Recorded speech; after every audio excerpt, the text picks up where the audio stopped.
Pues gracias a todos. En esta segunda mesa redonda, con estos invitados de lujo, vamos a tratar un tema muy sensible, muy interesante, precisamente en el contexto de lo que ya nos ha enseñado Félix, que es ética y liderazgo en un mundo digital y un contexto actual, ¿no? Entonces, voy a empezar directamente por José Luis. José Luis, con cadenas como COPE, 13TV, o sea, sois líderes en sector telecomunicaciones, sois la fuente de información de millones de personas. En un contexto actual de guerra de conocimiento, guerra de medios, guerra de información, habiendo miles de noticias que quieren ser la portada, que quieren tener su minuto de gloria, ¿cómo lo hacéis para decidir qué 9, 10 noticias son las que se merecen ser precisamente esta portada? Bueno, lo primero, buenos días a todos. Gracias, por supuesto, a Exponentia, a mi admiradísimo Juan García, gracias por invitarme, además, a venir a Valencia, que siempre es un lujo. La pregunta está muy bien tirada, hasta el punto de que en la primera clase del primer día, cuando doy a los alumnos que estudian en el CEU el máster de televisión en el que doy clase, esto es lo primero que les cuento. Siempre les digo, el problema o el mayor problema que vais a tener cuando lleguéis a una redacción es saber qué noticias seleccionar y cuáles son verdaderamente noticias. Esto evidentemente no se hace de la noche a la mañana. Necesitas, como se mencionaba antes, un expertise, necesitas ser un poco friki de la información. Decía Gonzalo que él tiene la suerte de trabajar en el entretenimiento y que el entretenimiento te conecta con lo mejor del ser humano, con el momento que más estás deseando. Yo trabajo con noticias, muchas veces nos pasa lo contrario, conectas con aquello que a la gente no le acaba de apetecer en muchas ocasiones, ¿no? De hecho, y es algo de lo que tenemos que sacar conclusiones y estudiar con profundidad, está descendiendo de una manera muy preocupante el interés de la población por las noticias. Por tanto, primero es esa expertise y ese trabajo diario. Buena parte de mi tiempo se va en leer, preguntar a quienes sabéis de las cosas de las que vamos a hablar, a informarte para después entender y poder explicar las cosas. Esa es la primera parte de ese trabajo. Luego, evidentemente, hacemos muchísimo trabajo de investigación de mercado de todo tipo. Yo viniendo en el tren, igual que Gonzalo estaba terminando su presentación, yo estaba mirando el minuto a minuto de mi programa de anoche. Qué pasó en cada minuto, qué estaba haciendo la competencia, comparando por qué puede ser, qué tema estábamos tocando, ¿no? Y en tercer lugar, un paso que todavía tenemos que dar y que tiene mucho que ver con lo que estamos hablando aquí en esta mañana, ¿no? Tenemos que llegar a dar el cambio de analizar lo que hacemos en función de lo que la audiencia nos dice, y ese siguiente paso es analizarlo y tomar decisiones en función de lo que la audiencia hace. Ese es un paso en el que algunos estamos muy implicados, algunos van muy por delante, pero cuando yo estudiaba, por ejemplo, en el MIT, me di cuenta que otras industrias están mucho más avanzadas que la industria de la comunicación, no tanto en la IA generativa, que también, sino en la, digamos, inteligencia artificial predictiva, que nos ayude a conocer mejor qué es lo que la gente quiere conocer. Con todos los riesgos también desde el punto de vista de la ética, incluso que ello conlleva, ¿no? Esa pregunta se le hicieron, por ejemplo, al responsable de la BBC, y él decía, bueno, es que el algoritmo también puede conllevar, también puede encerrar la manera de ser de la BBC. Es decir, no solo dar lo que la gente quiere, sino lo que la gente quiere en función de los parámetros de tu propio medio, ¿no? Muy interesante, José Luis. Es verdad que la inteligencia artificial tiene estos pequeños sesgos o vallas que comentamos de información que dependen precisamente de los datos. Entonces, siendo empresas que trabajáis con tantísimos volúmenes de datos, resulta muy interesante saber cómo lo hacéis vosotros. Muchísimas gracias. Eva, pues en el Instituto de Gobernanza Empresarial estáis buscando siempre, ¿no?, la formación, cooperación de líderes en competencias muy importantes, ¿no?, para estos perfiles. ¿Qué valores esenciales se transmiten en el IGE que deben adquirir todos los consejeros para convertirse en estos buenos líderes? Bueno, pues muchas gracias a todos. Gracias, Juan. Juan, que ha pasado por la acreditación, creo que sabe muy bien en primera persona qué es lo que requiere un consejero, un empresario, para llevar a la práctica unos resultados empresariales que, además, hoy en día, con la creciente regulación, yo creo que aquí hay un montón de empresarios que están sujetos a los dictados de los principios y criterios, entre otros los ESG, los medioambientales, sociales y de gobernanza, de los que no nos podemos sustraer, de los que a todas las empresas tengan el tamaño que tengan, les van a ser requeridos, bien porque trabajen con la administración, bien porque tengan que una entidad financiera acompañarles en un proyecto de inversión. Yo creo que hoy en día los empresarios tienen claro que tienen que ser transparentes, que tienen que rendir cuentas, que tienen que someterse a la ley, que tiene que haber un equilibrio de poderes en su organización entre los accionistas, entre el órgano de gobierno, entre los ejecutivos, porque todo el mercado, todos los grupos de interés están viendo minuto a minuto qué es lo que están haciendo. Y cualquier incoherencia pasa factura al valor de su acción o a que cualquier persona dejemos de consumir o comprar sus productos y servicios. Por tanto, yo creo que a pesar de que las empresas en épocas pasadas fuimos quizá o fueron quizás las que originaron algunas de las crisis por malas praxis, se ha dado la vuelta a la regulación de tal manera que hoy en día yo creo que han generado o generan, y sobre todo después de la pandemia se vio en los índices de confianza, que las empresas realmente aportan un valor a la sociedad, que son súper confiables y desde luego que están haciendo las cosas muy bien, porque no queda otra. O sea, ya realmente no nos queda que cumplir de verdad con diligencia, con absoluta dedicación y con absoluta lealtad nuestras funciones. Y eso implica estar muy formados, muy preparados, muy al día. Ser empresario, ser consejero es una profesión de altísimo riesgo. Cada vez Hacienda deriva más la responsabilidad y ha encontrado un filón para derivar responsabilidades a los empresarios, y yo creo que justamente lo que está haciendo el colectivo empresarial es hacer muy bien su trabajo, porque no le cabe otra. Si hoy hablamos de gobernanza, hoy no es un buen día para hablar de equilibrio de poderes en España ni para hablar de gobernanza. Pero yo creo que las empresas sí que estamos cumpliendo, sí que estamos dando la talla, y creo que además no nos queda otra fórmula para afrontar el futuro. Así que de momento en esas estamos.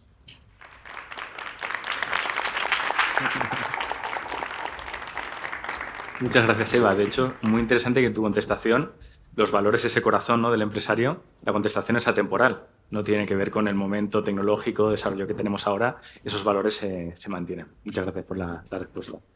Javier, en vuestro papel de interconectar a las empresas y los profesionales, una de vuestras tareas es precisamente aportar transparencia, ¿no?, entre ambas partes.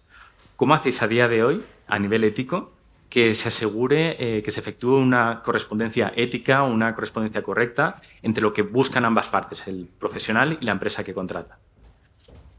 Bueno, lo primero, mil gracias como toda Exponentia y sobre todo también pues el formato que dais, ¿no? Que además cuando me llamó Juan me dijo, es que queremos ser transmisores del conocimiento, ¿no? Y lo queremos hacer con pequeñas píldoras, intentar aportar desde nuestra terreta, ¿no? Que eso, pues oye, además fueron palabras textuales, que soy fan de eso, sobre todo cuando has dado vueltas por ahí y dices, bueno, qué bueno tenemos, ¿no? Y ella también lo decía.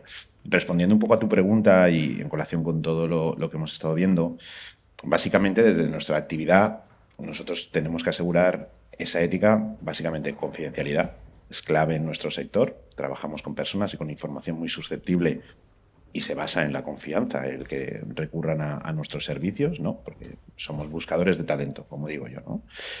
No me gusta nada la palabra headhunter, que se oye por ahí y demás. Yo digo que hacemos fresh hunting, ¿eh? Copiando a un banco muy famoso, porque siempre se nos ha visto como muy lejanos, muy serios, que tenemos que serlo y demás, y dando eso, pero te diría confidencialidad básica, imparcialidad. O sea, nosotros tenemos que mantener la objetividad en todo momento del proceso de selección, asegurando la diversidad, la inclusión, cualquier tipo de sesgo a todos los niveles. Nuestra labor es hablar con las dos partes y mantener esa imparcialidad y objetividad en el proceso de selección. Yo siempre digo que nosotros podemos hacer búsqueda de talento, o podemos hacer selección. En el momento en que haces un proceso de selección, es un proceso de comparación. Con lo cual, tú comparas especificaciones técnicas, las hard skills, ¿vale?, y las competencias blandas, ¿no? Ahí es un poco donde te puedes diferenciar un poquito más, que creo que es clave. Bueno, a veces te vienen esas competencias técnicas muy sesgadas con alguna soft skill y alguna variable que nosotros tenemos que decir, con otro aspecto que quería comentar, que es la transparencia y la honestidad. Muchas veces a nosotros nos piden, a mí me gustaría esto. Y digo, pues mira, todavía no lo hemos podido clonar, o no lo hemos podido generar, ¿vale? Todo llegará, pero hay cosas que a veces no existen y hay que hablar porque también nosotros somos referentes del mercado, tenemos un conocimiento muy amplio y podemos decir, eso está, eso existe, esto no existe, ¿no? Y ahí el intentar romper barreras y sesgos, que es una palabra muy importante en nuestro sector, que somos humanos y vamos con todo ello. La inteligencia artificial pues, seguramente algún día tenga sesgos, no lo sé. Creo que ya los tiene, ¿no? Entonces, bueno, eso ha sido un defecto del ser humano, no lo traslademos a la maquinita, ¿vale? Entonces, es decir, nosotros somos capaces de intervenir directamente. Siempre decimos, las empresas las forman las personas, ¿vale? Ahora son las personas, la tecnología y muchas cosas más.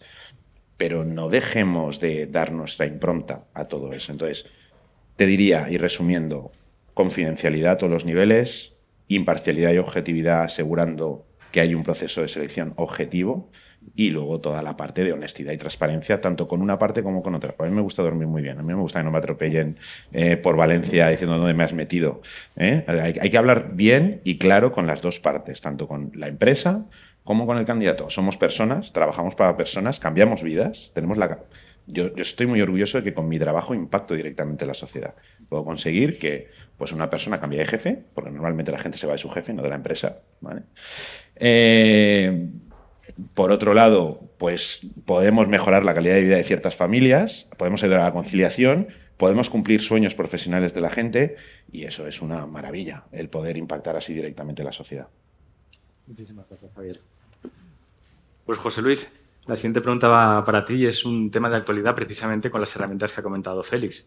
Si actualmente tenemos redes sociales, todo el mundo tiene acceso a redes sociales, que ya no solo son un medio de comunicación, sino que a veces son incluso una fuente o única fuente de información para muchas generaciones. A día de hoy cualquier persona puede verter fake news, puede verter información hecha a base de fotografías generadas con inteligencia artificial. ¿Cómo lo hacéis para luchar contra esta desinformación?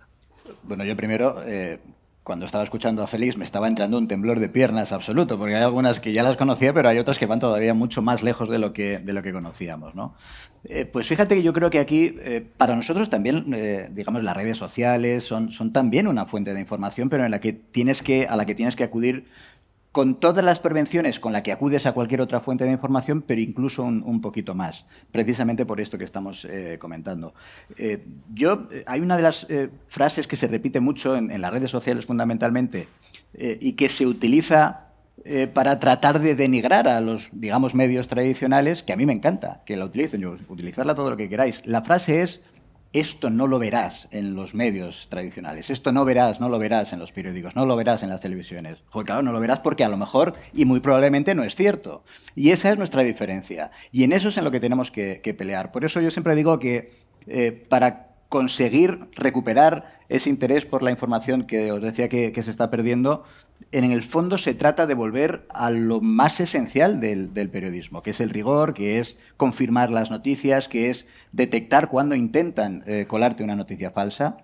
Tenemos que tener en cuenta que en las redes sociales se difunden mucho más y llegan mucho más lejos. Esto lo demuestra también un estudio del MIT de hace ya unos años, pero que analizaron cientos de miles de mensajes en Twitter, entonces, hoy X, y llegaron a la conclusión, establecieron que las noticias falsas se difunden hasta un 70% más, porque son más llamativas, porque la gente busca que se la conozca llamando la atención.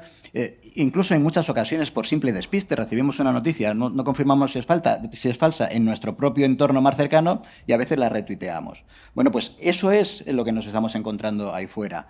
Y precisamente, si en el principio de las redes sociales era todo como qué bien, ya no vamos a tener esos intermediarios malvados que eran los medios de comunicación, ahora vamos a conocer la verdad, y el péndulo estaba en este lado, poco a poco va volviendo al péndulo de, oiga, no, yo necesito alguien en quien confíe, que me transmite las noticias, lo que pasa, lo que está ocurriendo, y que yo le crea. Porque aquí, en este otro lado, hay alguien que cuenta la verdad, pero también hay mucha gente que trata de manipularme. Bueno, pues poco a poco yo creo que se está volviendo el péndulo está volviendo a ese lado, pero también tenemos que hacer, los medios de comunicación, esa parte de autocrítica. Es verdad que a veces nos hemos dejado arrastrar. Y se ha buscado el clic fácil y se ha buscado la manera también nosotros de jugar a ese juego que no era el nuestro. Por tanto, yo creo que tenemos que volver a lo que ha sido siempre el periodismo tradicional para volver a ganarnos la confianza del público. Interesante ver cómo, de nuevo, ¿no? Igual que habéis comentado en la anterior ronda de preguntas, los valores y la ética es lo que nos permite mantener esa fiabilidad, ¿no? Esa confianza del público, independientemente, de nuevo, de las tecnologías. O sea, muchísimas gracias por contestar, José Luis. Y voy a por ti otra vez, Eva. En Elige apostáis por un modelo de liderazgo que respete mucho la diversidad cultural dentro de las empresas. ¿Cómo crees que sería la mejor forma para un líder de hacer frente precisamente a esta diversidad cultural que nos está brindando la globalización en nuestras empresas? Pues a ver, yo creo que predicando con el ejemplo. Por eso, justamente, lo que hacemos es que los propios órganos de gobierno de las compañías integren esa diversidad.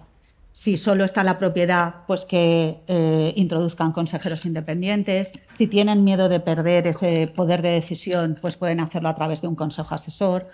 Pero entendemos que la diversidad debe estar presente, efectivamente. A veces tomar decisiones entre gente muy poco similar es más complejo, pero también es muy enriquecedor y, por tanto, yo creo que es, desde luego, innegable.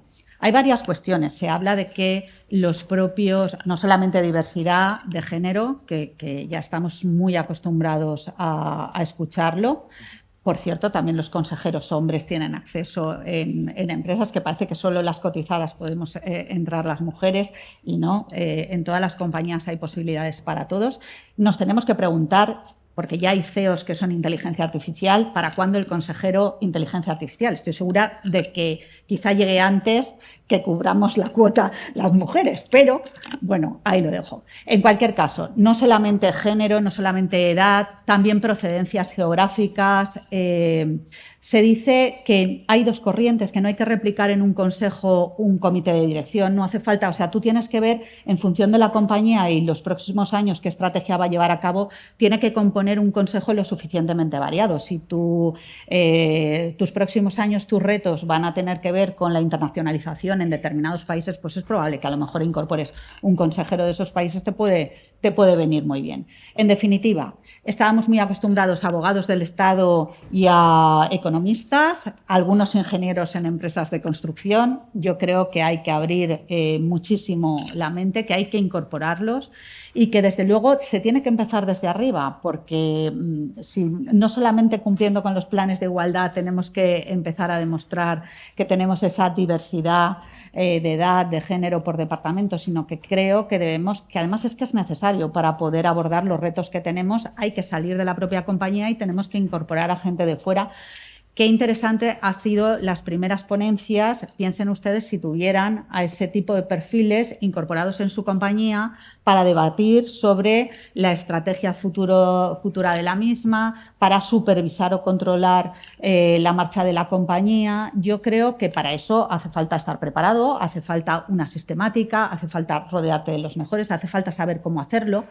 Pero sí que creo que no depende del tamaño de la compañía, depende de la madurez y dónde quiera llegar y cómo quiera llegar la empresa. Entonces, yo animo a que de verdad le peguéis una vuelta y intentéis aprovecharlo, porque el mundo cada vez es más complicado, más complejo y yo creo que vamos a necesitar mucho más talento a la hora de profesionalizar y tomar las decisiones que tanto impacto van a tener en la marcha y en la sostenibilidad futura de la empresa.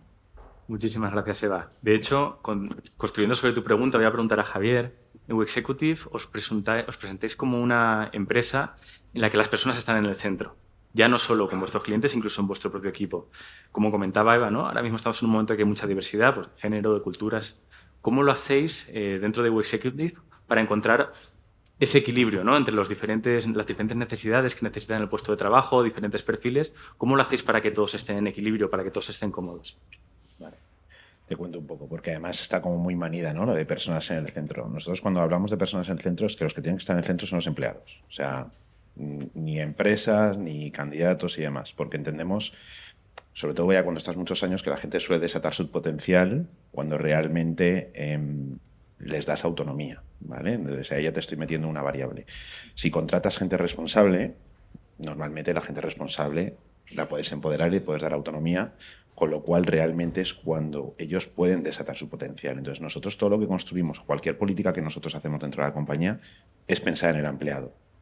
En una empresa industrial es diferente a una de servicios, la nuestra es de servicios. Para que te hagas una idea, es decir, cómo lo hacemos y para qué lo hacemos. Nosotros el concepto oficina tiene que... Ponemos mucho el concepto wow, ¿no? Por la W que tenemos por ahí. La oficina tiene que ser un sitio donde te apetezca ir.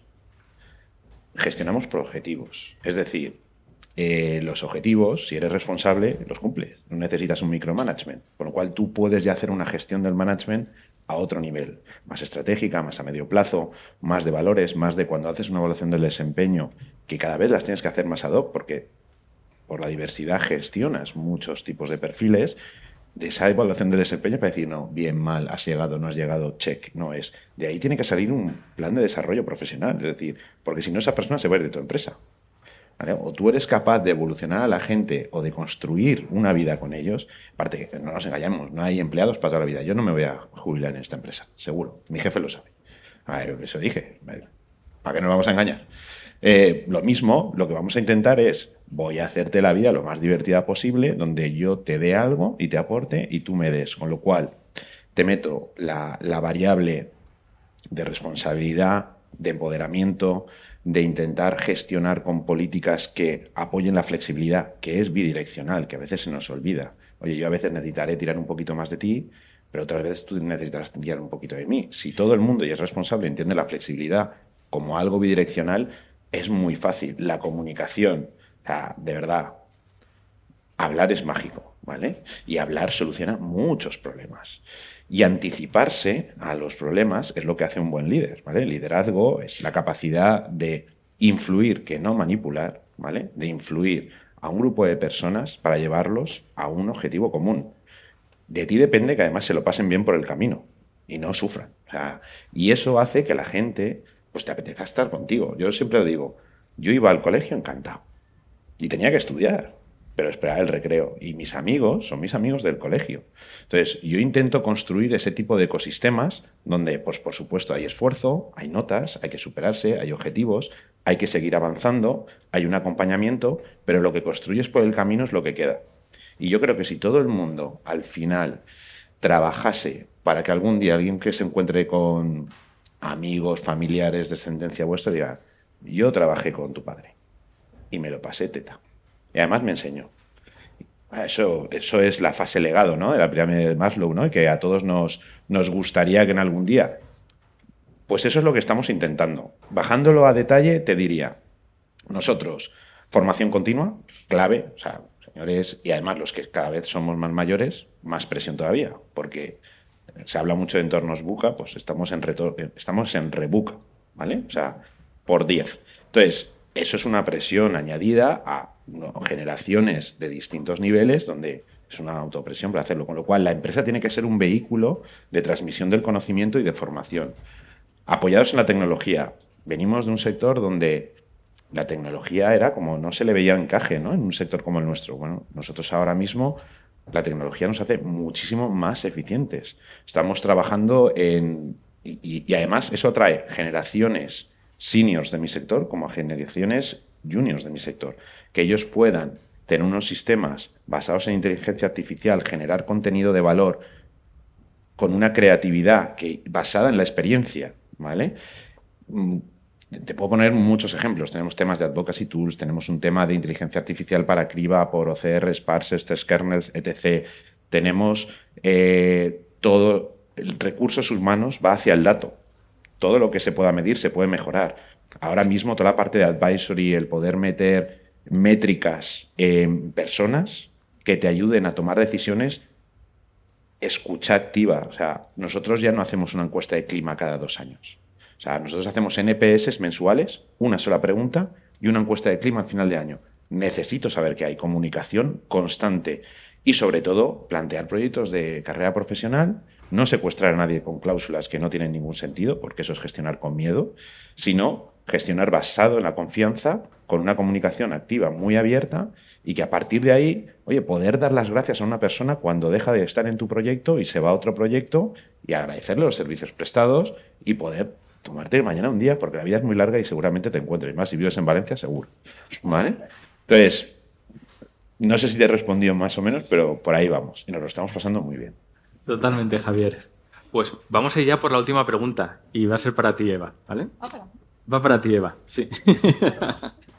Tú que tienes mucho contexto, mucha sensibilidad del momento empresarial, ético que vivimos, si a un líder actual tuvieras que darle un consejo de tu propia cosecha sobre cómo integrar las decisiones, responsabilidades éticas en su contexto y decisiones empresariales, ¿qué consejos le darías en su día a día? A ver, no soy yo. Yo creo que cada uno se puede dar el consejo a sí mismo y seguro que se lo da mejor, pero bueno, yo sí que creo que hoy en día tienes que tener un índice de coherencia entre lo que sientes, lo que piensas y lo que dices, porque al final vivimos en una época absolutamente transparente y creo que cada una de las decisiones que tú tomas tiene un impacto y, por tanto, todo el público puede juzgar o puede criticar o puede apoyar la decisión que tú has tomado. Y como las decisiones normalmente empresariales suelen ser bastante trascendentes porque impactan en los empleados, impactan en una localidad, impactan en una administración, impactan en muchísimos aspectos, pues yo creo que al final tienes que ser muy coherente. Yo creo que hoy en día es importante también ser auténticos. Yo creo que estamos ya un poco hartos, ¿no?, de las poses, yo creo que hoy en día los liderazgos que más calan son aquellos que realmente son coherentes, te los crees porque son bastante auténticos, no son bien quedas, no, ¿sabes? Yo creo que estamos saliendo ya de ese momento. Es más arriesgado porque no le puedes gustar a todo el mundo, pero desde luego, en cualquier caso, el valor de lo que estás haciendo, de cómo estás impactando, se ve. Yo creo que estamos en un momento en el que todos tenemos que estar muy atentos a lo que está pasando con la tecnología, que nos está impactando en todos los sectores, con la innovación, absolutamente conectados a todo. Creo que es importantísimo y os agradezco que nos hayáis reunido aquí, porque creo que estos momentos para poder aprender de los demás, para poder escuchar a otros, son los que realmente nos permiten salir de nuestro día a día y poder llegar a la empresa y formular preguntas, requerir asesoramiento, pedir que se incorpore más gente para, pues para tener en cuenta todo lo que nos va, el rebuca, que tú dices, que me ha hecho mucha gracia, el rebuca, el BANI, lo que sea, estos contextos tan complicados. Y con el deseo de que conectemos más las personas mientras podamos, ¿no? Pues con eso yo creo que ese sería mi consejo, mi humilde consejo, porque creo que aquí tienes gente en el auditorio muy capacitada para dar algún consejo que otro muy válido y muy valioso. Totalmente que sí. Pues muchísimas gracias, Eva. Muchas gracias. Un aplauso. Y Juan, es que me ha llegado una pregunta especial del público, así que voy a lanzarla. Aquí habéis hablado mucho de formación en tecnología y también en valores, la importancia también de formar en eso, como por ejemplo transparencia y honestidad. Y se preguntan qué acciones concretas se llevan a cabo, se deberían llevar a cabo para poder implementar, de hecho, estos valores de transparencia y honestidad. Un minutito. Bueno, yo en mi caso, claro, eso es, como se decía, esto ya es un poco de modé, pero antes se decía esto es como el valor en la mili que se presupone. Pues yo creo que la honestidad debe ir de suyo y el trabajo que hacía, pues, por ejemplo, que nos decía Javier, yo creo que ya es una buena línea. Pero yo, si queréis que hable de mi caso personal, yo trabajo en un grupo de comunicación que tiene una línea muy clara. Que está comprometida con el humanismo cristiano y que es, tú entras en nuestra página web de cualquiera de nuestros medios y ahí ves exactamente cuál es el ideario al que nos debemos todos los que trabajamos en esa empresa. Que por otra parte, yo hace unos años cuando leía el movimiento desde Estados Unidos del capitalismo consciente y demás, como esto está todo inventado y en el fondo es eso, ¿no? Pero yo, que tampoco soy de dar consejos a nadie, yo diría que efectivamente eso forma parte esencial de la composición de los equipos que te acompañan. Y si consigues hacer equipos que estén comprometidos con esa serie de valores, todo va a funcionar mucho mejor y no tendrás que estar pendiente semanalmente de que se cumplen esos valores porque van de suyo. Fantástico. Pues un aplauso.